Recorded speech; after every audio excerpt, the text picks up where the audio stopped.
Selamat siang Tribuners, kembali bersama saya jurnalis Tribun Manado, David Kusuma. Dalam Tribun Baklak hari ini menghadirkan narasumber anggota DPRD Minut dari fraksi Nasional Demokrat Nasdem, Pak Effendi Moha. Iya. Kali ini kita akan membahas mengenai 3 capres atau calon presiden usulan Nasdem pada pemilu 2024 mendatang ya Pak. Iya. Kebetulan Pak Effendi ini hadir dalam Rakernas Partai Nasdem di Jakarta minggu lalu ya Pak? Iya, Oh, salah. lalu. Nah, bagaimana dinamika dari Rakernas sendiri itu Pak sehingga menghasilkan 3 nama ini? Iya, ya memang kemarin kita Partai Nasdem mengadakan Rakernas, dan Rakernas ini memang tiap tahun kita laksanakan. Cuma kemarin 2 kali kita hanya live saja di handphone karena waktu itu masih pandemi. Yang kemarin kita hadir ke Rakernas dan di Rakernas itu ketum awalnya memberi kita kesempatan untuk memasukkan nama-nama pilpres. Jadi calon ya, kita mohon maaf. Ini belum calon belum juga. calon, Ya, masih ya. mau mengusung. Nah, tapi ketum bilang dari awal kita silakan akan usung 3. Makanya kami dari DPD Minut dan DPW Sulawesi Utara itu mengusung 3 nama. Ada memang diusung, tapi yang kami usung waktu itu dari kader Nasdem sendiri, Prananda, juga Bapak Anies dan Ganjar itu diusung dari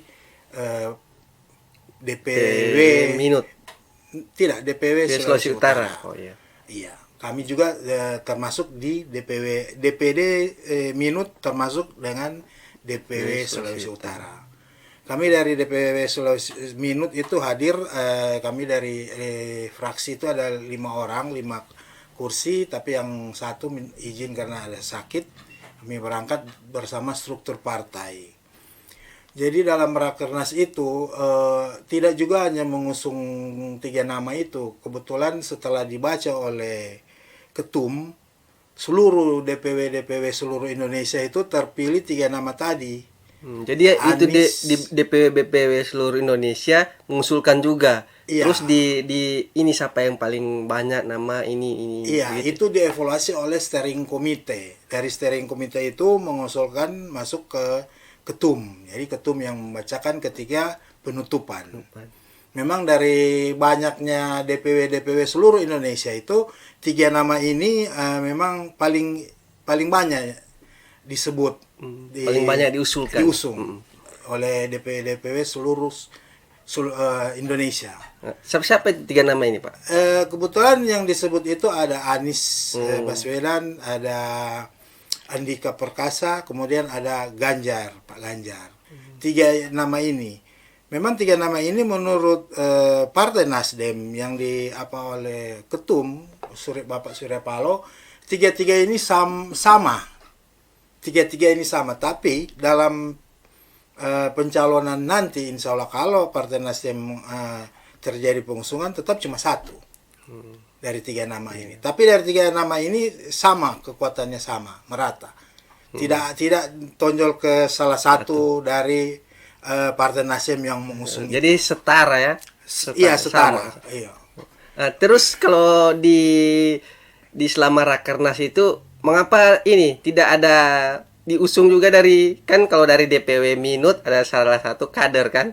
Iya. Yang Pak Prananda.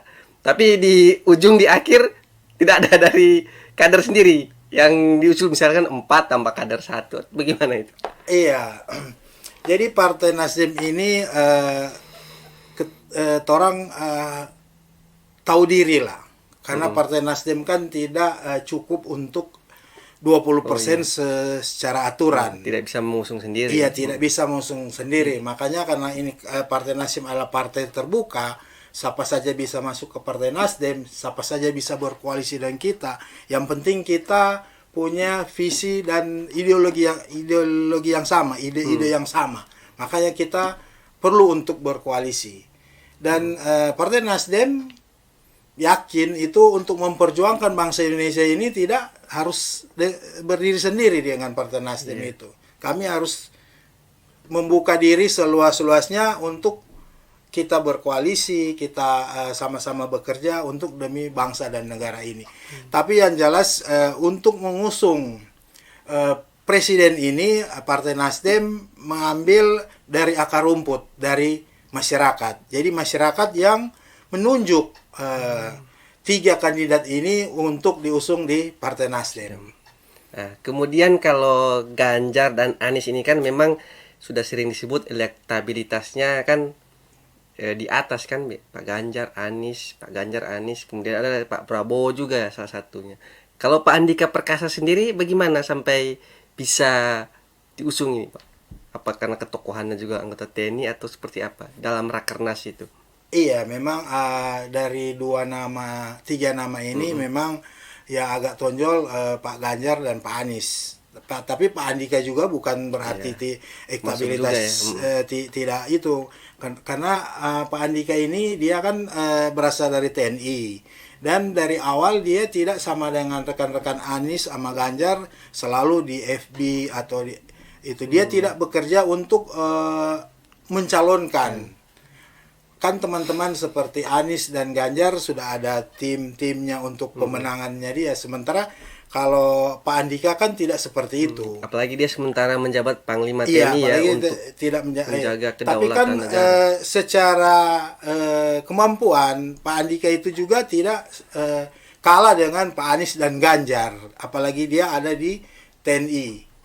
Jadi makanya muncul juga Pak Andika. Jadi Partai Nasdem juga mengambil 3 nama ini untuk mengusung. Iya, gitu. Kalau melihat ini kan Pilpres ya kurang dari 2 tahun lagi ya kan, Pak. Jadi sudah mulai terpola ini, terpola calon, bahkan partai-partai juga sudah ada yang berkoalisi meski belum mengusung, masih jauh waktu pengusungan capres masih jauh, tapi sudah membentuk koalisi-koalisi. Nasdem sendiri ini belum juga, maksudnya belum membentuk bergabung dengan si partai ini. Bagaimana Nasdem ke depannya ini kalau dari Pak Effendi sendiri melihat bincang-bincang di Rakernas itu? Kami yakin dari 3 kandidat ini, kami yakin satu, karena dari 3 kan presiden tetap cuma 1, nggak bisa 3-3. Tapi kami yakin ini 3 nama ini akan terusung, akan jadi yang namanya calon presiden. Makanya kami dari Partai Nasdem membuka selebar-lebarnya untuk berkoalisi. Karena kami sadar sendiri, kami Partai Nasdem tidak mencapai untuk aturannya, rekodnya harus 20%. Jadi kami membuka diri dengan teman-teman. Partai siapa saja bisa bergabung atau seperti ada ideologi-ideologi yang mesti kesamaan atau bagaimana kalau di Nasdem? Iya, jadi yang jelas orang harus ada kesamaan ideologi, ide. Sama-sama pandangan yang sama. Jadi kalau ada partai yang, kan kita sudah lihat sekarang, yang kemarin dari Partai Demokrat berkunjung ke towernya Partai Nasdem. Yang kemarin juga PKS berkunjung juga ke tower Partai Nasdem. Kemudian Bapak Ketum Surya Paloh juga sering ketemu dengan seperti ketumnya PDI, Gerindra, Golkar juga. Iya, sempat Golkar juga. Jadi kami terbuka, siapa saja bisa berkoalisi dengan Partai Nasdem. Dan kami yakin itu, kami membuka diri dan kami yakin sebesar-besarnya orang tidak bisa membangun negara ini dengan hanya Partai Nasdem. Orang harus rangkul semua teman-teman untuk membangun negara ini. Jadi mencalonkan presiden itu menurut kami dari Partai Nasdem, kami ngambil dari masyarakat. Seperti tadi katanya pollingnya Ganjar sama Anies itu berimbang. Sementara Pak Andika, ya saya jelaskan seperti itu, bahwa Pak Andika tidak membentuk semacam tim sukses, sementara yang lain. Tapi 3 nama ini insya Allah sama rata, sama kuat. Tinggal kita yang jelas dari 3 ini satu yang akan diusung. Dan kami yakin dari 3 nama ini akan terusung sebagai calon presiden. Dari 3 nama ini nanti tahapan finalnya yang akan diusung satu seperti apa ke depannya nanti? Kita lihat nanti, rekornya kita sekali lagi tidak mencapai aturannya harus 20%. Makanya kita harus berkoalisi. Kita akan lihat nanti teman-teman partai mana yang akan berkoalisi dengan Partai Nasdem. Tapi yang jelas dari semua partai itu bisa saja berkoalisi dengan Partai Nasdem. Kalau misalkan nanti Pak, ini masih kalau ya, Anies juga maju tapi diusung partai ini, Ganjar juga maju diusung partai ini, pasti Nasdem akan memilih salah satunya kan? Itu bagaimana itu? Iya, jadi kita kan Partai Nasdem tidak bisa menginterferensi kepada partai manapun. Karena itu hak prerogatif mereka mengusung. Tapi yang jelas kami Partai Nasdem sudah mengusung 3 nama ini. Jadi kalau sama-sama partai A atau partai B, partai C itu sama-sama mengusung misalkan dari 3 nama itu dia, berarti itu yang orang bisa kerjasama karena kita sama ide, sama pendapat. Kalau 3-3 diusung semua, ada partai yang mengusung, berarti harus satu dong yang dipilih dong, berarti Nasdem, tergantung koalisi seperti itu nanti. Atau bagaimana? Iya, tapi dari kelihatan ini kan dari 3 nama ini pasti 1 atau 2. Jadi kalau misalkan ada nama sama kemudian diusung 3 nama ini dari kita tinggal melihat karena kandidat 3 ini kan bukan berat dari strukturnya Partai Nasdem. Betul. Dan Partai Nasdem tidak sadar diri, tidak seperti Ketum Surya Paloh tidak berambisi untuk menjadi presiden. Tentu ada yang orang harus lihat deal-deal yang harus kesamaan visi dan misi dengan Partai Nasdem. Mungkin ini yang orang akan lihat nanti ke depannya ya. Kan masih panjang ini persoalannya. Masih hampir 2 tahun lah. Iya, hampir 2 tahun lagi ini untuk pemilihan presiden ini dia. Tapi yang jelas Partai Nasdem sudah mengusung 3 nama ini dan ini diambil dari masyarakat yang mengusung itu dari tiap-tiap daerah. Mungkin seperti itu. Ya, dari 3 nama ini tidak ada satupun yang pemilik partai, maksudnya yang memang sudah pasti juga di partainya. Misalkan Pak Ganjar kan ini hanya di petugas partai juga, belum tentu dia akan diusung partainya. Kalau Anies sendiri pun tidak memiliki partai, begitupun Pak Andika. Kalau Nasdem melihat seperti apa ini?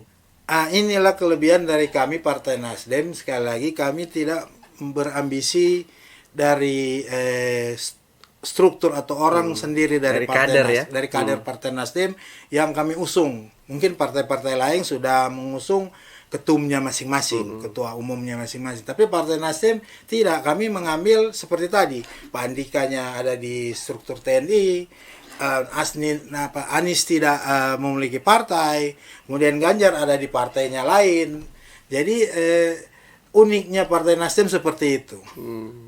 Atau dari Partai Nasdem ini Pak, tidak ada calon yang kuat dari segi elektabilitas atau dari segi popularitas, belum ada memang. Bukan tidak ada, seperti yang kemarin kan dari DPW Sulut mengusulkan Bapak Prananda.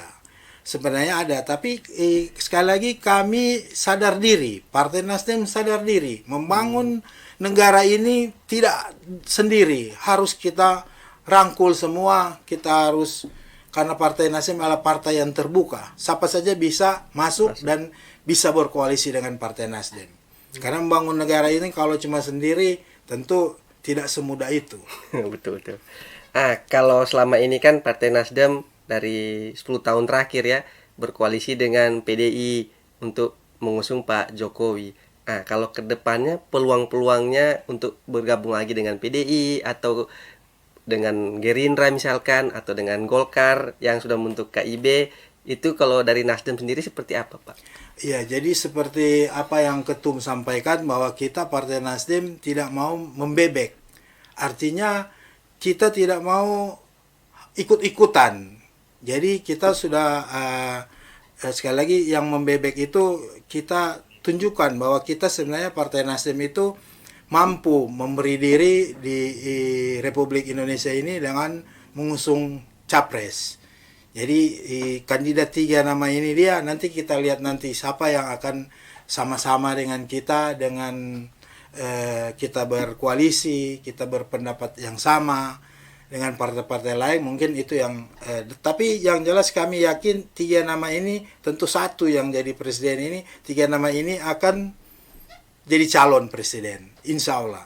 Dari 3 nama ini. 3 nama ini. Terus Pak, ini kan biasa kalau partai-partai ini misalkan seperti pemilu-pemilu sebelumnya, Jokowi kan elektabilitasnya waktu itu tinggi kan, popularitasnya juga. Partai yang mengikut ke dia otomatis menaikkan elektabilitas partai sendiri. Nah, kalau ke depannya seperti apa Pak? Antara Ganjar, Anies dengan Andika ini. Iya, jadi sekali lagi bahwa kemarin juga waktu Jokowi kan Nasdem juga mengusung tanpa batas. Artinya Nasdem mengusung Jokowi waktu itu tidak ada deal-deal. Walaupun Jokowi itu bukan orang kader dari Partai Nasdem. Jadi tidak ada deal, misalkan Nasdem ingin jatah menteri-menteri, tidak ada ya? Di Partai Nasdem tidak seperti itu. Kami ikhlas mendukung itu capres itu berdasarkan akar rumput dari masyarakat. Masyarakat yang mengusung itu.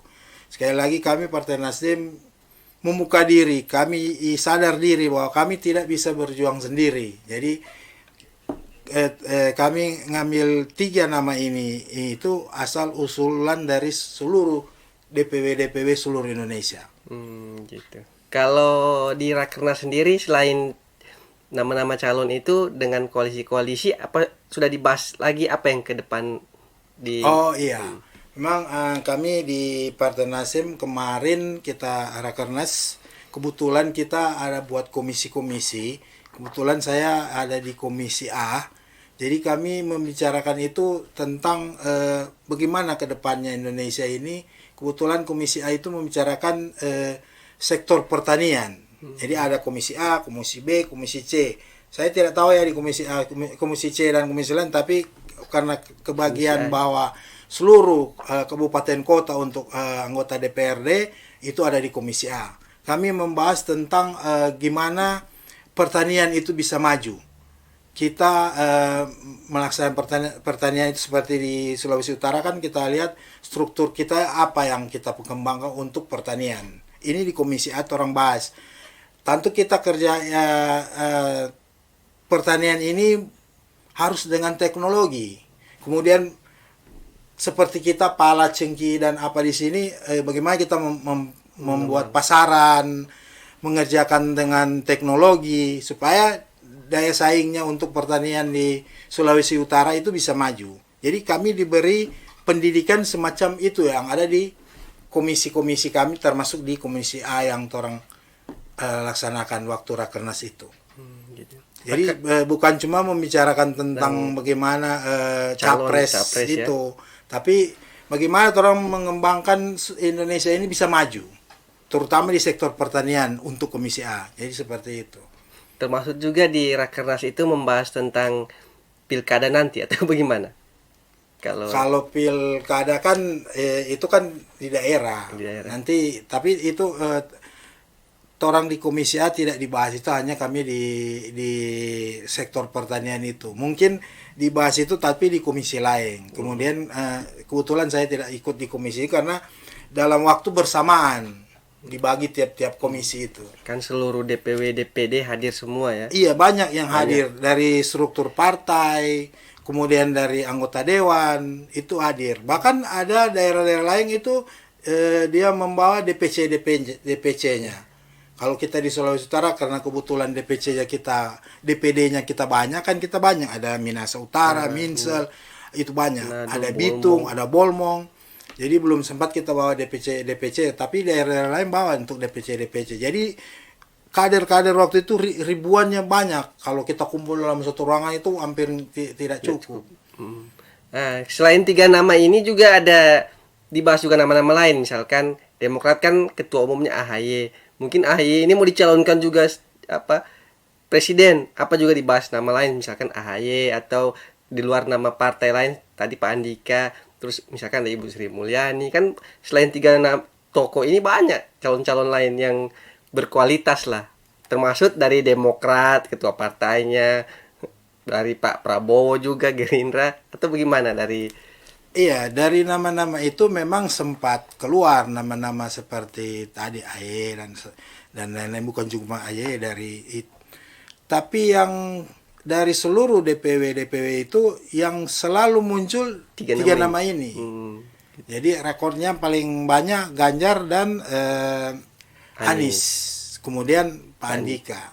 Jadi karena ini tiga nama ini paling banyak, kemudian dari ketum cuma meminta tiga nama, maka tiga nama ini yang diolah oleh steering committee.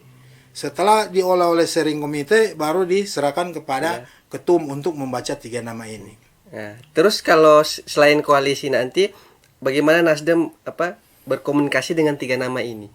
Berkomunikasi dengan Pak Anies, berkomunikasi dengan Pak Ganjar, termasuk berkomunikasi dengan Pak Andika. Dari kalau untuk internal Nasdem.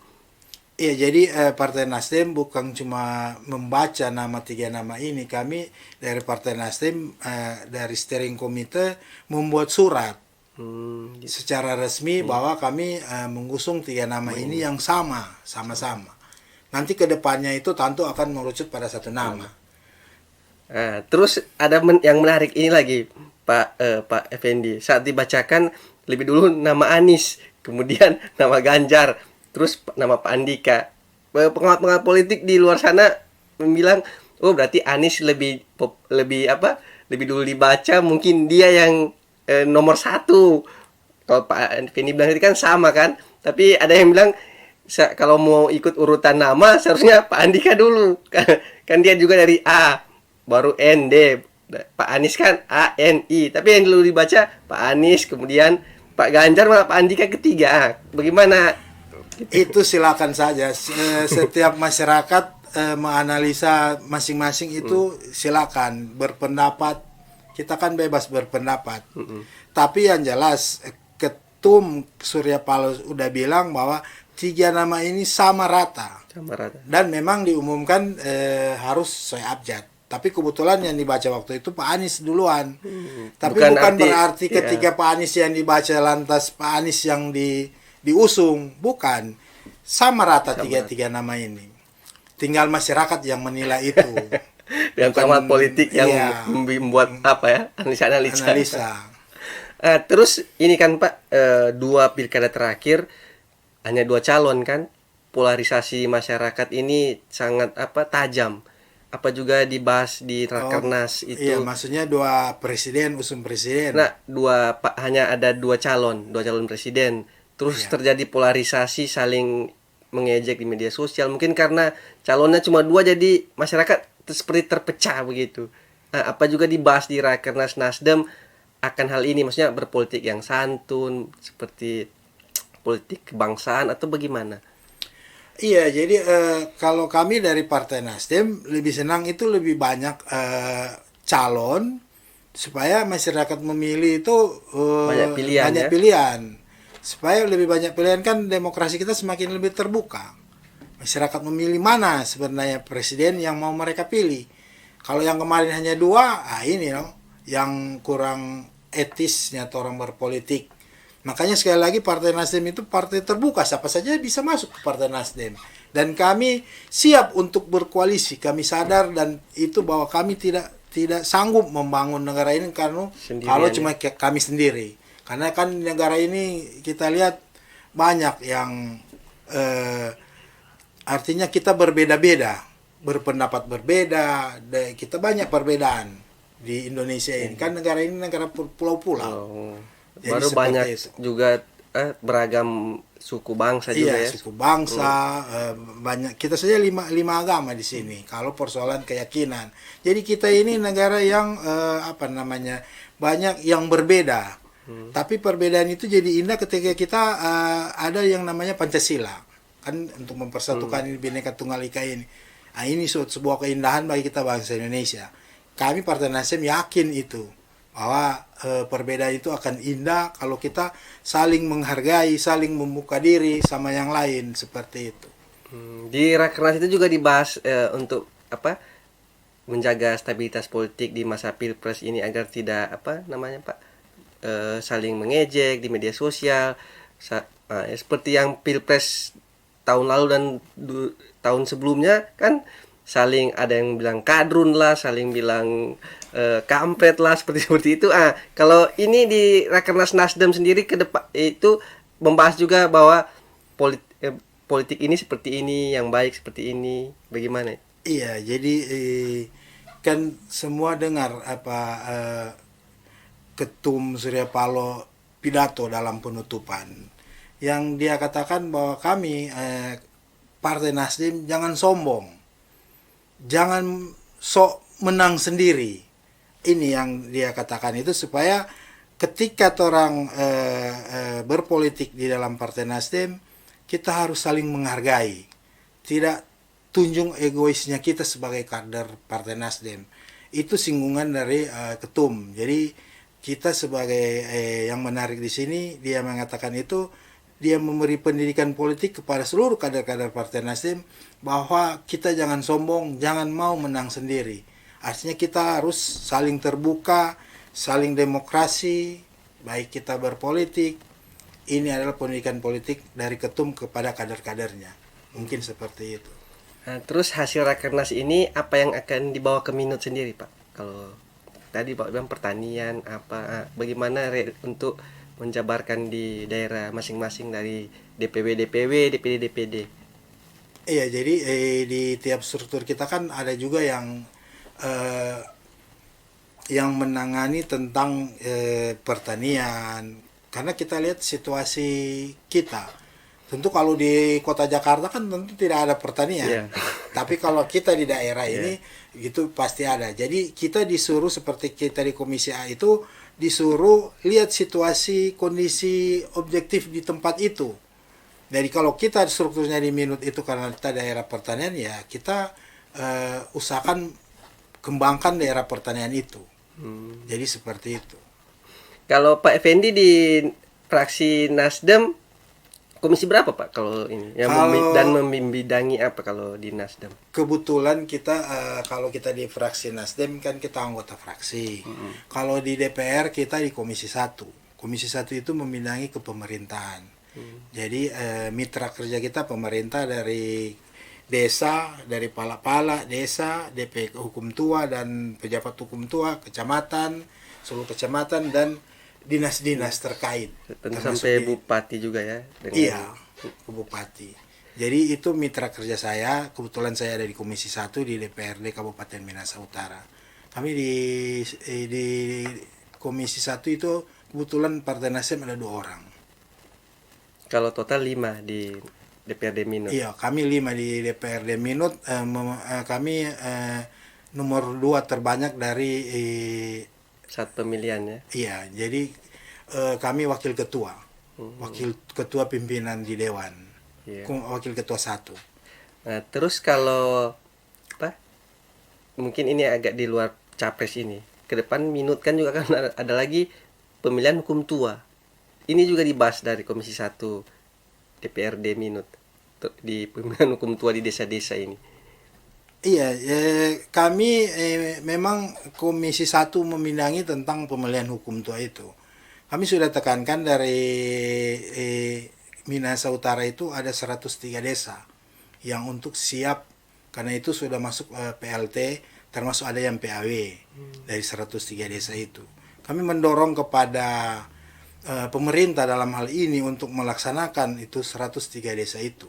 Cuma kami ada di pemerintahan itu terkendala dengan anggaran karena kan Pilhut ini anggarannya dari Pemkab pemerintah kabupaten. Karena kekurangan tadi kami mendorong supaya ada masukan di pergeseran. Ternyata belum masuk di pergeseran, kami minta untuk di perubahan. Tapi karena anggarannya sudah ada 1,5 miliar, mungkin mereka akan laksanakan anggaran berupa berapa anggaran itu mereka akan, kalau tidak salah 46 desa yang akan dilaksanakan pemilihan ini. Gitu. Tapi kami mendorong supaya 103 desa itu tahun ini harus laksanakan. Karena kalau tidak laksanakan ini dia berarti sudah tidak bisa lagi dilaksanakan tahun depan. Karena tahun depan itu sudah masuk pada pemilihan presiden, pemilihan legislatif juga ya. Ya.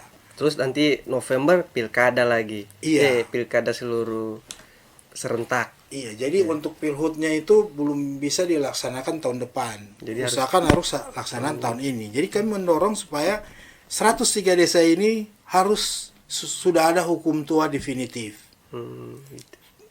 Jadi seperti itu. Kalau tahun ini berarti sisa 6 bulan ke depan ini harus berjalan ya. Kan sisa 6 bulan lagi habis ini tahun ini. Iya, makanya kami dari Komisi 1 menekankan kepada pemerintah Kabupaten Minahasa Utara, dalam hal ini Bupati, supaya melaksanakan ini pilhut ini. Karena kalau tidak terlaksana sekarang berarti tidak dilaksanakan tahun depan, PLT hukum tua itu panjang. Yang kami harapkan supaya masuk ini hukum tua definitif di setiap desa-desa itu. Karena tahun depan sudah mau pilek, pilpres, dan pilkada juga. Iya, tidak mungkin lagi untuk terjadi pilhut. Pak, mungkin ini yang terakhir dari saya.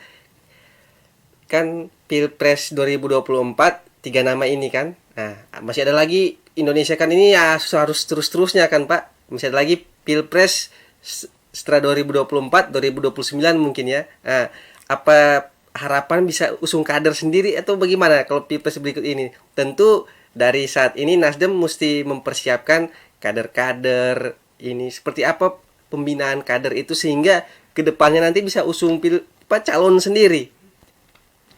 Oh ya, kalau itu kami tidak melebihi dulu dengan tapi yang jelas kalau bilang kadernya Partai Nasdem tentu banyak. Yang muda-muda. Dan seluruh Partai Nasdem itu kelihatannya kader-kader memang dimasukkan yang muda-muda, termasuk Prananda.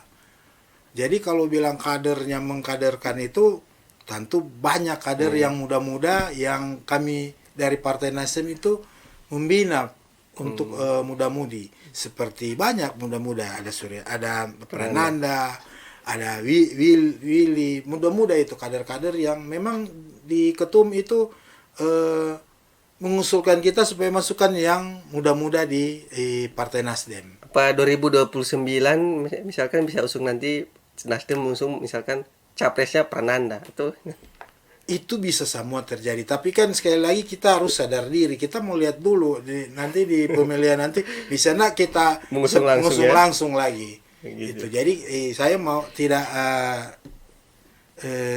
mau mengatakan seperti itu. Tapi orang melihat seperti Partai Demokrat kan ini Pak, biar tidak bisa mengumum langsung tapi AHY ditetapkan sebagai capres.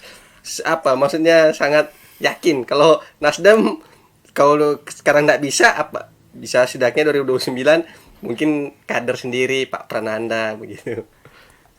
Ya namanya partai politik ya kami lebih senang kalau mengusulkan kader yang terbaik. Mungkin kader yang terbaik seluruh Indonesia yang kami akan usung, dan kami berusaha seperti itu. Tapi kan sekali lagi kami sadar bahwa di negeri ini tidak harus sendiri, orang harus bekerjasama sama-sama untuk membangun ini. Palus ya. Iya, kalau orang di Minahasa Utara lebih senang di nama Palus. Nama Palus itu kan gotong royong. Iya.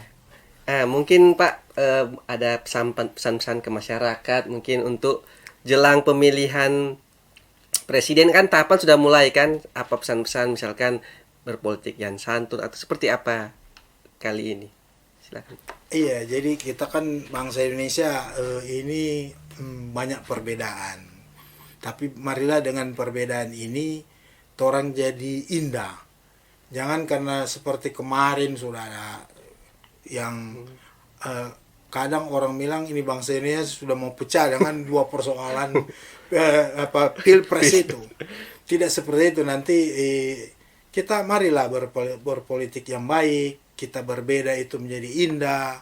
Jangan karena beda pilpres kemudian kita udah gontok-gontokan udah mau pecah kayaknya ini negara ini. Padahal kita pilih presiden kan itu untuk kita semua, untuk membangun negeri ini. Mari kita sama-sama bangun negeri ini. Jadi kita juga masuk ke partai itu dia termasuk ingin membangun negara Indonesia ini lebih baik ke depan. Mungkin seperti itu. Oke. Ya, Tribuners, demikian bincang-bincang kali ini dengan Bapak Effendi Moha di sela-sela kesibukan sebagai anggota DPRD Minahasa Utara, masih menyempatkan diri bincang-bincang di Tribun Manado dalam membahas capres dari Partai Nasdem pada pemilu presiden 2024 mendatang. Mungkin Pak Effendi nanti bisa kita ketemu lagi di bincang-bincang berikutnya dalam tema yang lain ya. Oh, insya Allah. Mudah-mudahan seperti itu nanti kita ketemu. Bisa juga membahas tadi itu yang menarik, pemilihan hukum tua yang belum masih sementara digodok, atau nanti juga tentang pertanian di Minut atau seperti apa. Kebetulan kan kader Partai Nasdem di Menteri Pertanian kan kader Partai Nasdem. Nanti bisa kita bahas lagi di edisi-edisi selanjutnya. Iya. Yeah. Memang latar belakang saya memang sempat pertanian, tapi saya pengusaha, developer, saya membangun perumahan subsidi. Jadi mungkin ke depan juga bisa juga nanti membahas tentang Minut ini. Kan dikepung oleh perumahan. Iya. Iya, Pak. Iya. Oke. Terima kasih Pak Effendi sudah hadir di sini. Demikian Tribuners bincang-bincang kali ini. Selamat siang.